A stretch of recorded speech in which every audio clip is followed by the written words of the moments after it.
Hello, here I am at the unusual time of 3 o'clock in the afternoon, and I've got another stream. Later today, I shall be interviewing actress Danny Mosley, who some of you may have seen in the BBC drama comedy Dreaming Whilst Black. If you haven't had a chance to check it out, please do. But I'm not here to talk about that right now. Right now, I want to talk about AHSOKA episode 5. Which I have literally just watched. I thought I'd done a gut reaction to episode 4, but I think I did a spot on a friend's channel where we talked about episode 4, and I think I had it in my head that I'd done a gut reaction to episode 4, and I now realize I don't think I did. So I am going to mention my thoughts on episode 4 briefly as well. From AHSOKA. I know a lot of other people are doing deep dives on this show, and they're taking it down piece by piece, part by part, really drilling into the detail. I mean, I'm not going to do that for you guys because I just don't believe in spending that amount of time on a show on this show. But I am going to share my thoughts about it. So, in case anybody hasn't caught my previous videos on AHSOKA, I just get this out of the way now. I'm a huge fan of Rosario Dawson. Usually, her being in a movie or a TV show means I want to watch it. My favorite television show of 2022 was Dopesick, which starred Dawson and Michael Keaton, and I really want to do a deep dive episode on Dopesick. I've done a review of it. It's on my channel somewhere, but I'd like to do a really deep dive on that show. That's one of Rosario's best performances. I quite enjoyed Rebels. I got into watching Rebels quite late. It was one of the things I binged in lockdown. Thought, well, I've got time to watch it now. And I actually really enjoyed it. I really liked the animation, the style of the animation felt very Star Wars, got nice epic shots of ships and things. And I think one of the things that AHSOKA does do well is it does have some very Star Wars epic, it just captures the feel of the universe with some of those shots. So that's something it definitely does do right. But the pacing of the script and the length of episode 3, which felt weirdly short, was Retro, I really wanted you to come on this. Thanks for popping on. I mean, I don't know if you've got time to pop on before you do your own show. By the way, I was on Retro's channel talking about it. If you want me to pop on yours after I've done this, I'm very up for that, but you may want to do it on your own. But I've got a few things I want to say about it. So I think it was on Retro's channel that I spoke about episode 4 at length.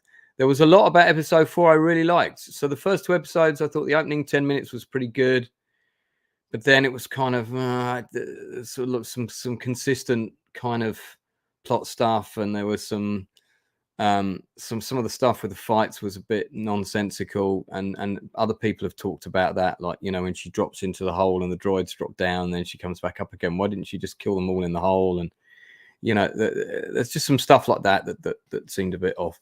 But the things I really liked about it were the late great Ray Stevenson, and in fact the relationship between him and his kind of Padawan.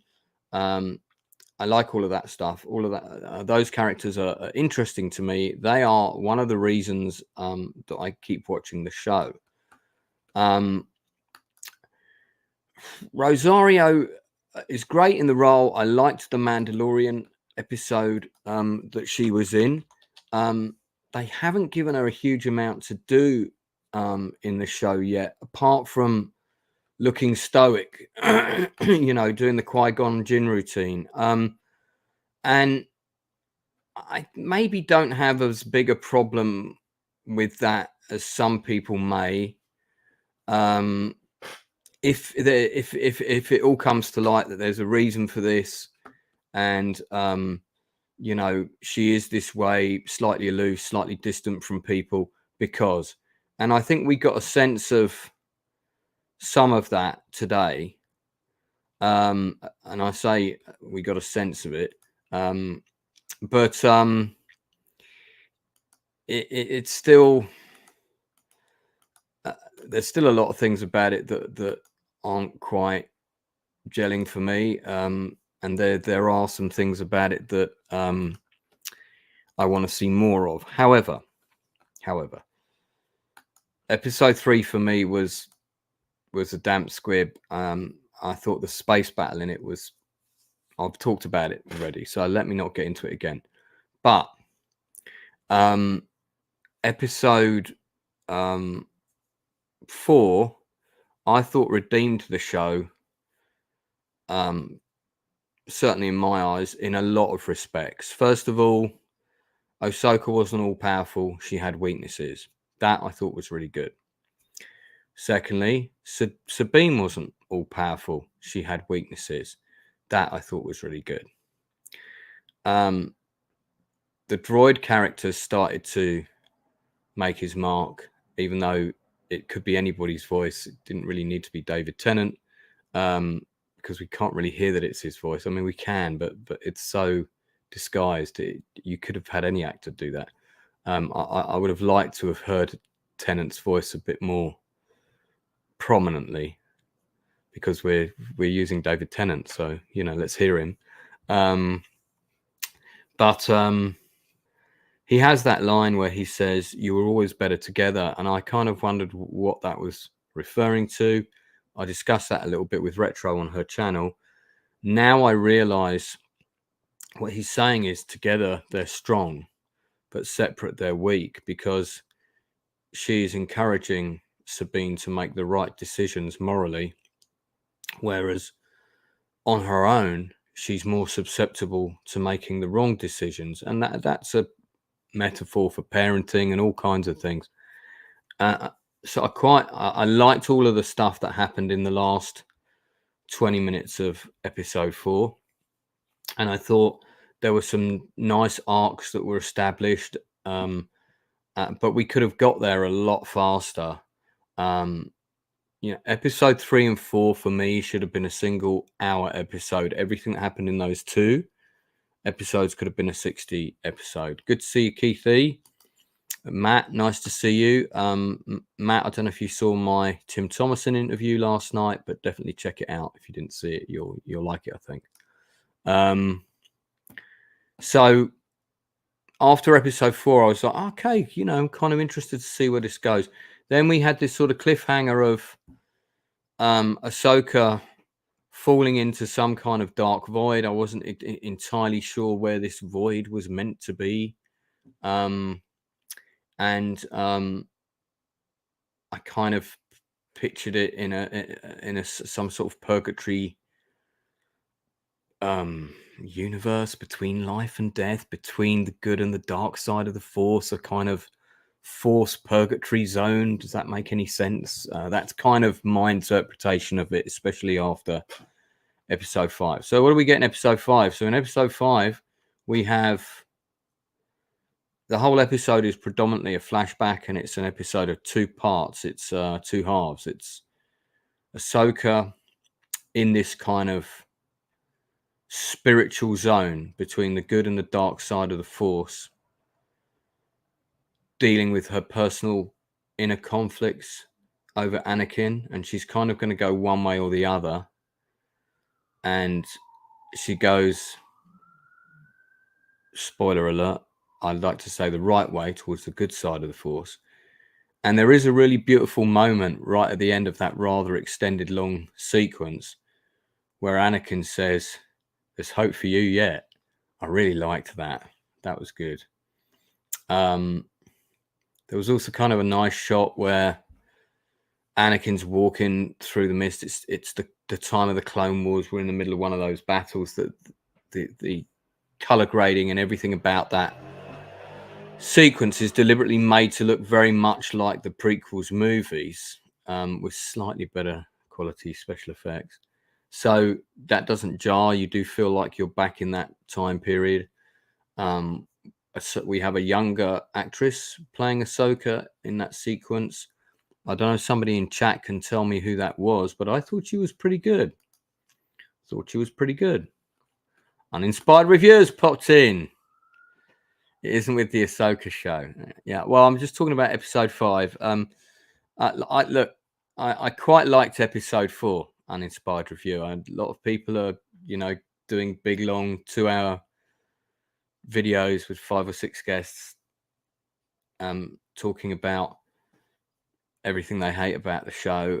I like to talk about the things I like about it, as well as the things I don't like about it. This is not a show that I hate. Okay, so and hate's a strong word.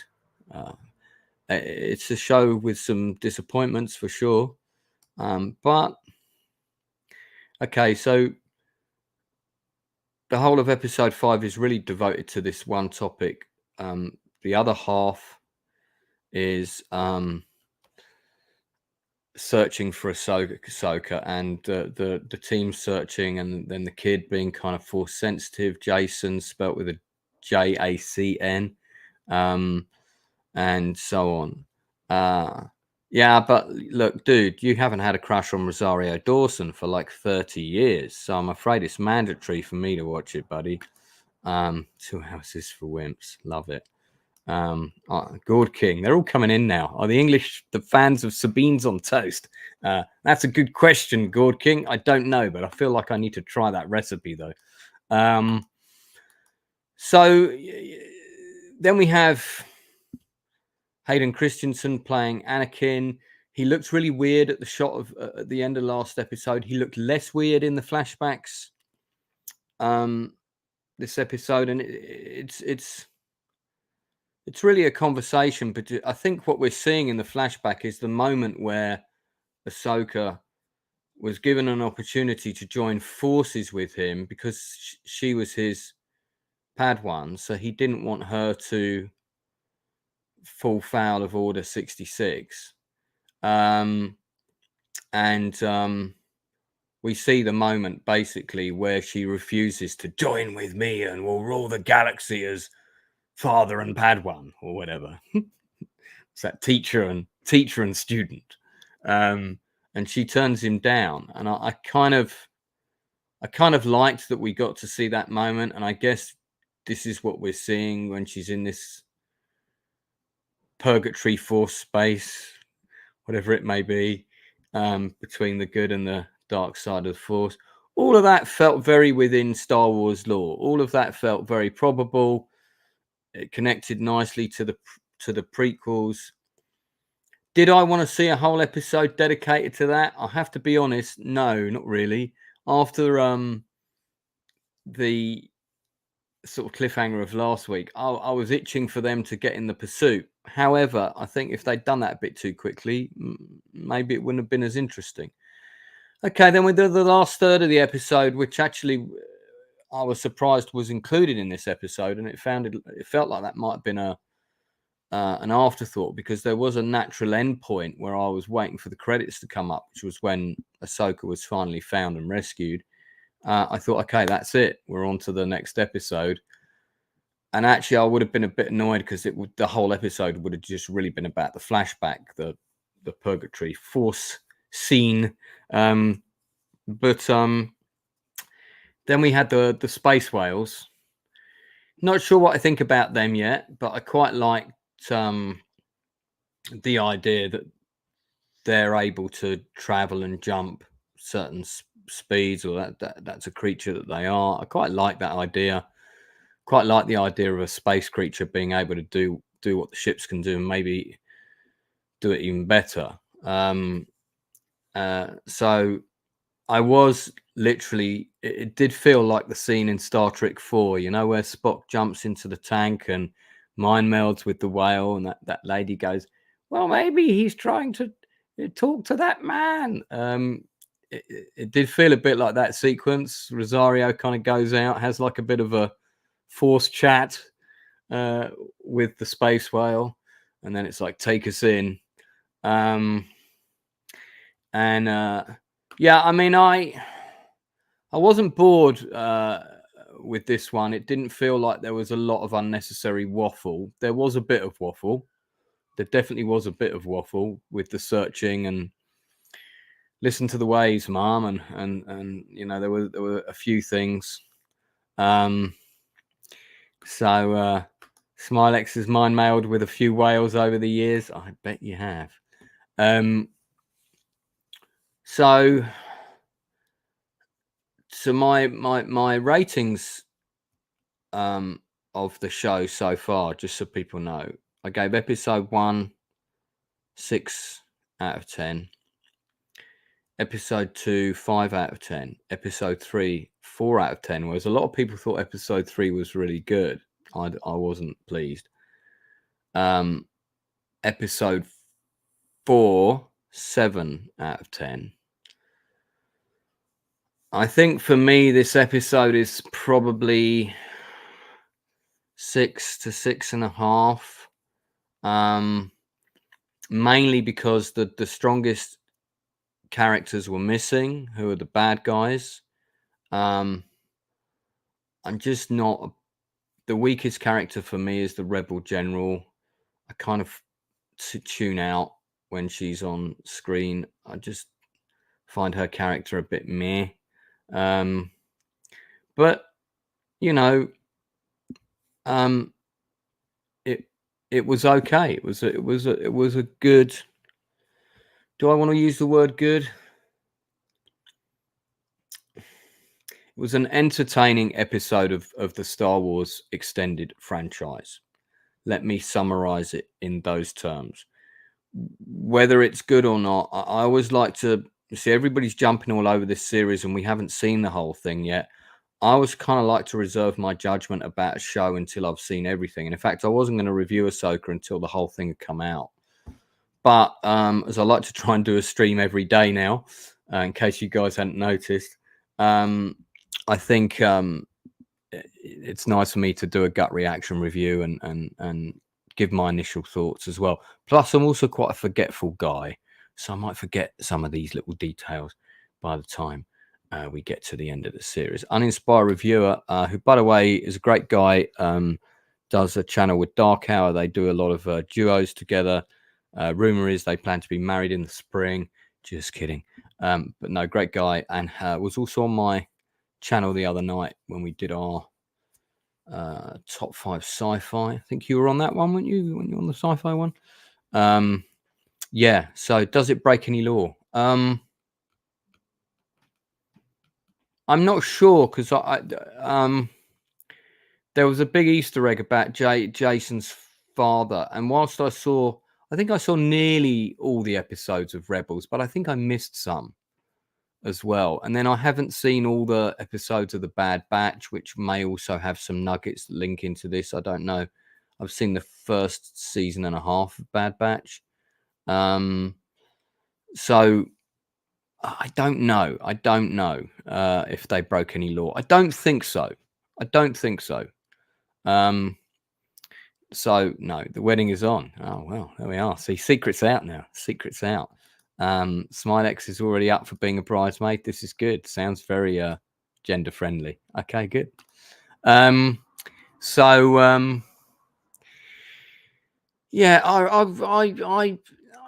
I can't recommend the show yet because I gotta wait till we get to the end. But like as I said, my ratings out of 10. Episode 1, 6 out of 10. Episode 2, 5 out of 10. Episode 3, 4 out of 10. Episode 4, 7 out of 10. Episode 5, 6.5 out of 10. Now, I will say this. Rosario gave the character a little bit more range in her emotion in this episode. She had a little bit more to work with in terms of her emotional journey. And then the background scenes that we got in flashback did to some degree set up or justify her emotional aloofness that we've seen in the show so far. what she's trying to do is not become emotionally attached to Sabine in the same way that she became emotionally attached to Anakin. So she's trying to not facilitate that. That's what I'm getting anyway, and that's fair enough. That seems to fit in with what we've been shown, which gives her emotionally aloof performance in the earlier episodes where she's around other characters a little bit more justification. I'm not saying it wouldn't have been nice to see her do a bit more stuff in private. That's where I think they've been missing the trick. She did not fold her arms in this episode, no. At least I don't think she did. I might need to check. And actually, do you know what? It would be an interesting exercise to go through all the episodes and see how many times she folds her arms. But look, I have to say, now I've had a bit of backstory.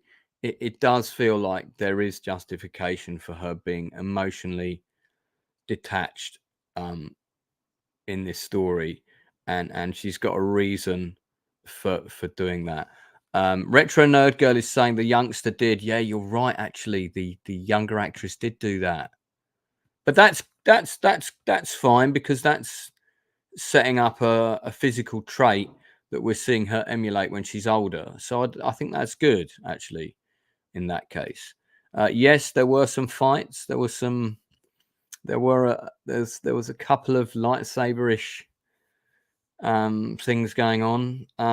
It wasn't an action episode, but it wasn't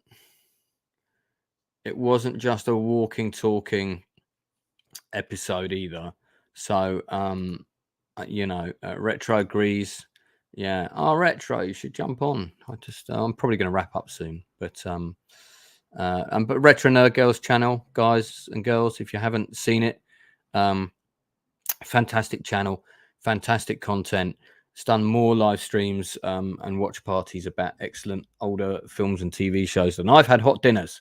So do go and check out her channel. And we do fairly regular collaborations when the time permits with both of our schedules. Also check out the channel of the Pumpkin King.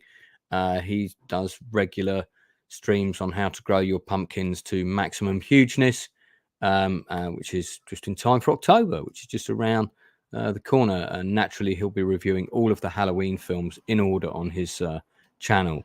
Looking forward to that, Gold King. So don't forget to invite me to that stream. Yeah, no worries, Retro. I know you're busy, and I know you said if I did this stream tomorrow, you would have been able to make it, but tomorrow's actually a little bit tricky for me. I'm also trying to do these right after. I like to do my gut reactions like straight away. As soon as I see something, I want to get on the computer and I want to talk about it, and that's when it goes in the gut reaction folder. Because when if I do a longer review, I like to watch something 2 or 3 times, spend more kind of distance. But I think your initial reactions about something can be quite important as well, because when you first come out the cinema and you've seen a movie, especially when I was younger and movies were good, your first thoughts of what you normally said to somebody, oh, that was great, oh, that scene, that kind of stuff.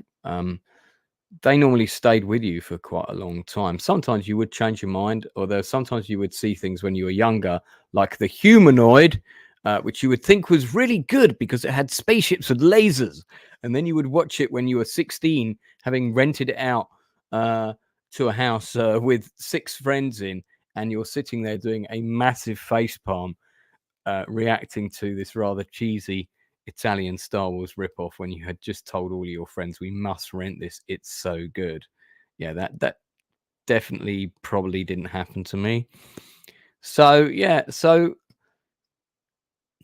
I'm still sort of I'm really unsure how to sum up this episode. I think a lot of people will rip this episode to shreds. I've already seen an advertisement for a roast of episode 5, and I just think, um, I, I'm never going to advertise in advance that I'm going to roast something on my channel, because I think until I've seen it, that's just jumping on a bandwagon and having a pop at people. I'm always prepared to be completely blown away or turned around by a show. I mean, I did sit through all of Rings of Power. Sometimes I really wish I hadn't, but I did sit through all of that show, hoping for that reaction at some point. Unfortunately, I did not get it. With AHSOKA, this is a bit of a different journey. I am of the Star Wars generation who saw the first films in the cinema. I went to see the original movie in 1977. I have the reboot poster right behind me here, guys. And actually, some of these posters, by the way, I'm going to be giving away when my subscription hits a certain number. When I hit 5,000 subs, I'm going to have a big giveaway of stuff. So now I don't know whether this will be one of the things I'll give away, but I have the Star Wars UK Cinema Special Edition quad. I've also got the Empire and the Jedi one in another room as well. So one of the things I think I am going to give away is my UK Cinema quad of The Thing, which is not The Thing, sorry, They Live. It's up there, you can't see it. It's above the pirate ship, and I'm not going to tip my computer over. But yeah, I think my UK Cinema quad of They Live, I think I am going to do. I'm going to do a big giveaway on 5,000 subs. When I hit 5,000 subs, which I'm aiming to get to by Christmas Day, New Year's Day. I'm aiming to get to 5,000 subs. I think I've just hit 2,100. So I've had a few extras. If you're one of my recent subscribers who's watching now, thank you very much for coming and supporting the channel. I really do appreciate it. Yeah, I'm 3 away. I'm 3 away from 2,100 people. So do click on that if you haven't already. And just to remind you that my good friend, my good friend Retro is doing her stream about AHSOKA at 4 o'clock. So she's going up in 30 minutes. In fact, I might even drop the link for that in the chat. I will. Here we go. So if you want to check out Retro Nerd Girl's channel, she does some great lives and stuff. There is her link for her AHSOKA stream. If you want to hear her thoughts on it, I definitely want to hear them. So I'll whack it on.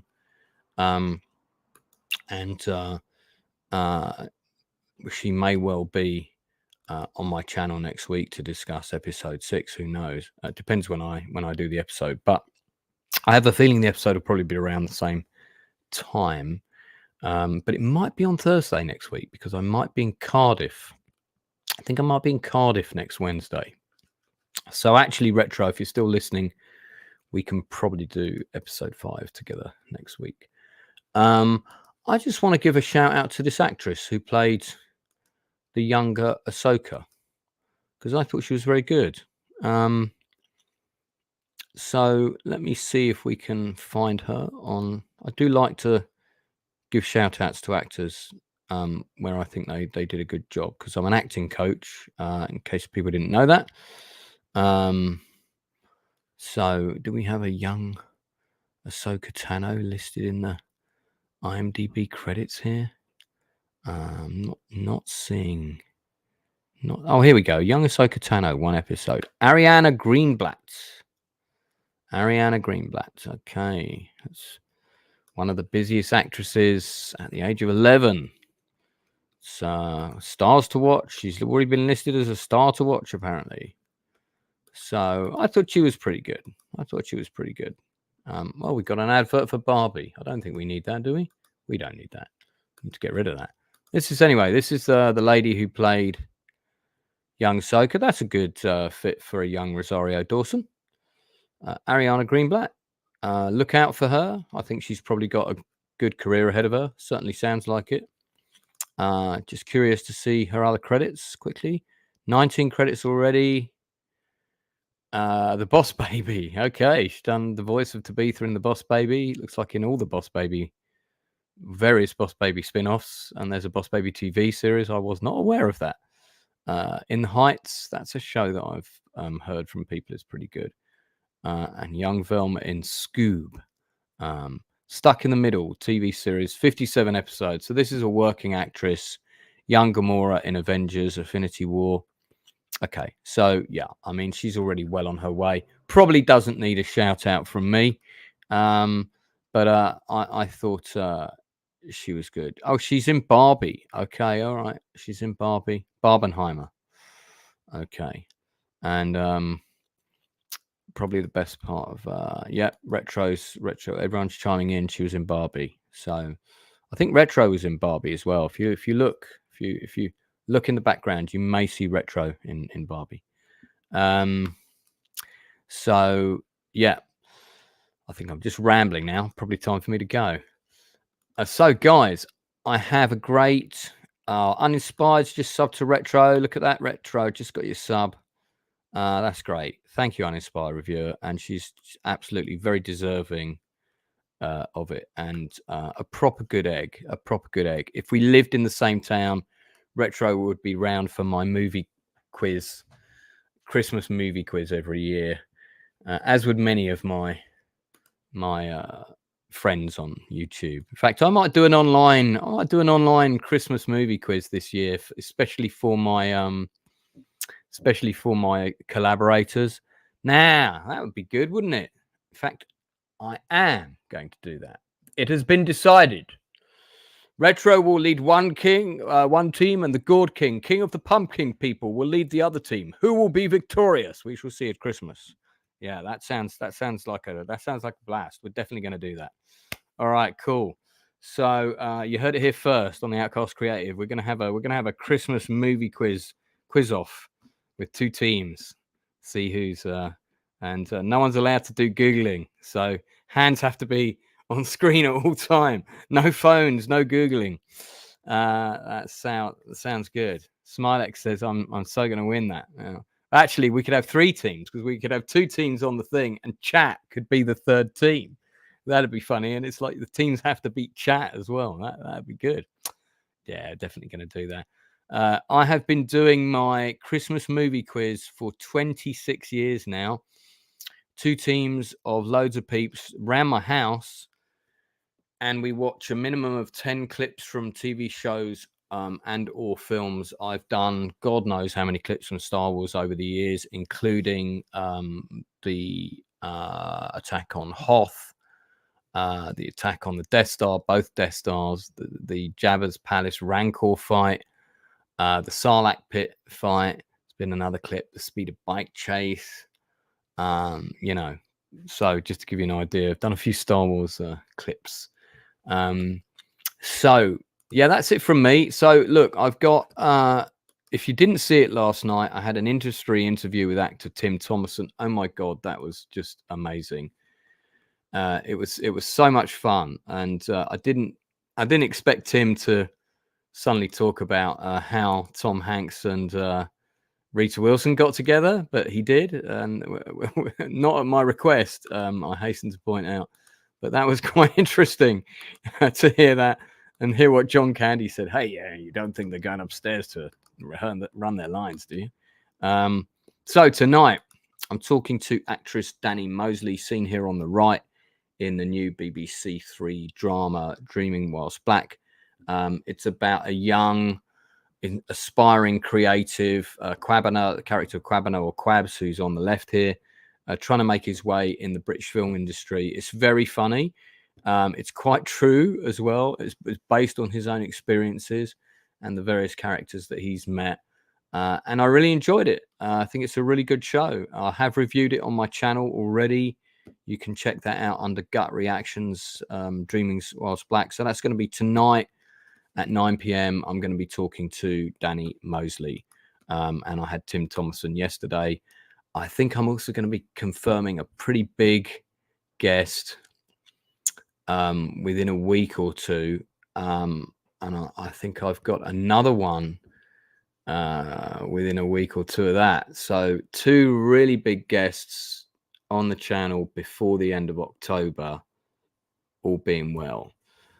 So yeah, Quabanarit, that's correct. Uninspired reviewer. His relatives in the story, I believe, are from Ghana. That's correct. And there's a lot of there's a bit of a clash between Caribbean culture and African culture or Ghanaian culture in the show with some of the relatives at one point, which is quite entertaining, actually. It's a very good show. I highly recommend it. It's available on BBC Three. I think it's also just dropped in America. I don't know where you'd get it in France, but you could check around and see. So we will be back at 9 o'clock with the Danny Mosley interview. I could do with a co-host on that. So if any of my regulars are watching Retro or Uninspired Reviewer, even, buddy, and you're available tonight at 9 o'clock, it's not going to be a really long interview. So I've said to Danny, we'll definitely keep it under 90 minutes, between an hour and 90 minutes. I could do with a co-host on that. So if any of my regular guests are available, let me know, and you can pop on. Just drop me a message on Twitter. That's it for now, people. So it's a 6.5 out of 10 from me on episode 5. I might lean towards a 7 when I've watched it again. On the whole, it was an interesting episode. We'll see. We'll see where it's going after this. Yeah, Uninspired, if you can make it, let me know, man. Let me know. We'll just let me know. If you're busy, it's not a problem. All right, thanks a lot, guys. I'll be back at 9 o'clock. I think I'm probably going to do a gaming stream on Friday as well. So I think if you're waiting for my next Lone Wolf stream, it's probably going to be on Friday. I haven't set it up yet because I'm keeping my availability flexible because of some other things going on in life, you know. All right, speak soon, guys. Take care, and thanks for tuning in. It's lovely that I had 6 people here all the way through, 10, 12 at some points. That's always really nice. Spread the word. Don't forget to like and subscribe, all that stuff, and I'll see you again real soon.